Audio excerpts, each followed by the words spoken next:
Nahuli kam ang lalaking customer nga nangilad og tindera og lechon sa dalang Tiongco ning syudad sa Davao. Dugang detalye atong sarong pinagi sa live report ni Sheila Vergara Rubio. Sheila.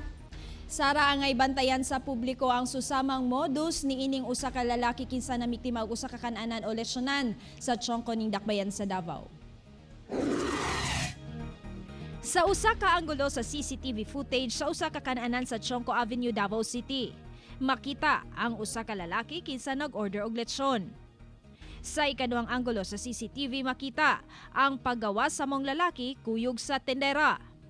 Sumalak pa nga ang mong lalaki, mi-order og bali 5 ka kilong lechon nga gibahin sa 2 ka supot. Ang usa dunay sulod nga 2 ka kilo, samtang ang usa dunay 3 ka kilong lechon. Pasado alas 12 kuno miabot sa mong kan-anan ang maong lalaki kinsa daw nagdali og namubgos pa nga unahon siyag atiman sanglit gigutom na ang iyang amo. Asa ang resibo? Ingon niya na resibo pero wala niya gibayad. Naadir sa kuha. Kung mo kuan nato siya, kung mubayad siya, i-release nimo ang kuan kanang lechon. Ang 2 ka kilong lechon una ang gidala sa sospek kinsa nagpakuyog sa tindera ngadto sa hotel sa unahan kung diin duna kuno kini event ug didto na lang mubayad. Misaka sa hotel ang mong lalaki ug pagbalik gipakuha niini ang 3 ka kilong lechon aron bayran ang tanan. Busa mituman usab ang tindera.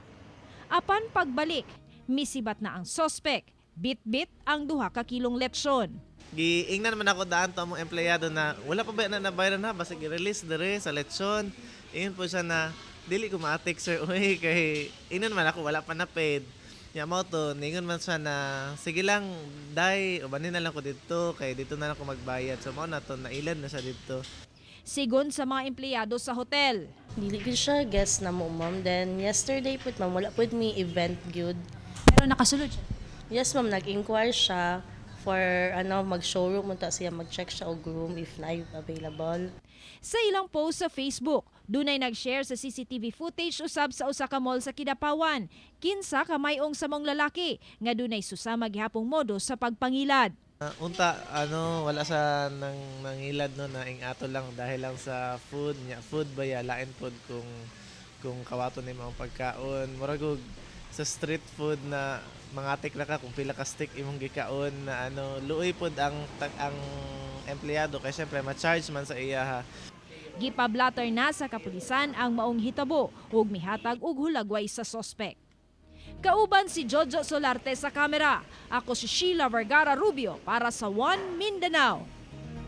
Sara, kung pahimangno lang sa ngadto sa publiko kung kinsa man ang nakailan na kamayong o na biktima sa maong suspect no mamahimo sila nga makikoordina sa San Pedro Police Station kung asa na blatter ang maong hitabo. Sara. Okay, so lechon man gyud iyang gikuha sa may aging pagpangilad. Lechon pud ba ka? Di ka ma-high blood ning tawhan na sige pangilad og kaning lechon? Ang na-mention sa katong tag-iya sa maong tindahan no nga ang na-report sa ilaha nga nangilad siya og murag sa cellphone. Pero same modus gihapon na ang bayad pa ipakuha lang dito sa unahan. Sara. Okay. Dagang salamat Sheila Vergara Rubio.